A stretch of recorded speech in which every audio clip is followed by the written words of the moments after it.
too carried a spear in her hand. She had used it once to good effect, but they had been 2 against her 1, and the child she carried within had slowed her turn. The slice of the blade had opened her from chest bone to hips, spilling out all that had been inside. Breaca crouched down beside her.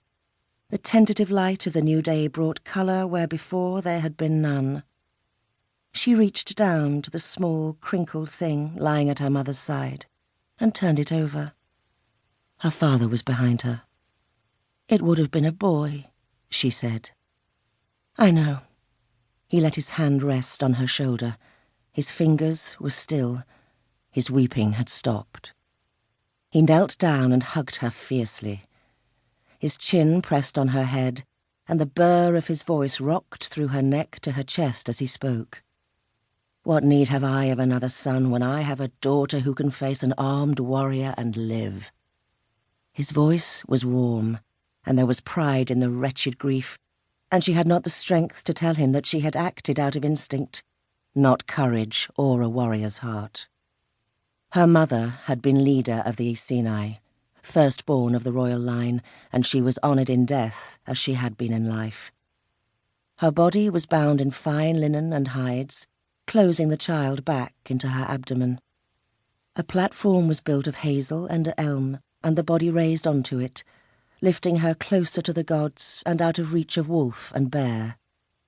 The 3 dead warriors of the Coritani, who had broken the laws of the gods in killing a woman in childbirth, and of the elders in killing the leader of a neighbouring tribe without fair battle, were stripped and dragged to the forest to feed whatever found them first. Breaca was given the sword from the one she had killed. She didn't want it. She gave it to her father, who broke it across his forging block and said he would make her a better one, full-sized, for when she was grown. In its stead, Ermid, one of the older girls, gave her a crow's feather with a quill dyed red and bound round with blue horsehair, the mark of a kill. Her father showed her how to braid her hair at the sides, as the warriors do for battle, with the feather hanging free at her temple. In the late morning, Iborovic, warrior and smith of the Eceni, took his daughter to the river to wash her clean of the blood of battle and bind the cut on her hand, and then walked her back to the roundhouse to the care of Macha, her mother's sister, the mother of Barn, his first and only living son. Spring, AD 33. Iborovic woke with the moon. A dazzle of silver slid through the gap beneath the doorskin and interrupted his dream. He lay still, listening. The night was quiet. He had been dreaming of danger, and the echo of it fogged his thinking. The hushed breath of the other sleepers made a blanket of sound layered over the night's smoke. Lying still, he stopped his breathing and strained to catch the sound that had awoken him. In time, it came again, the subtle chink of iron on iron, such as a careless man might make, allowing his sword to clash on his shield hub, or his armour to grate as he climbed a rampart to attack those sleeping within. But Iborovic was not asleep.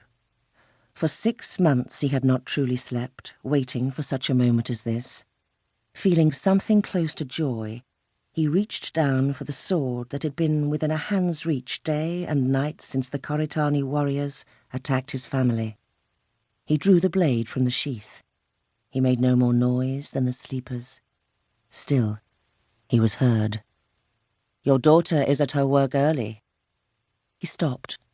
The joy left him. The whisper came from his left, from amongst the women. He peered into the gloom and saw a bent shape move in the darkness. It was the elder grandmother.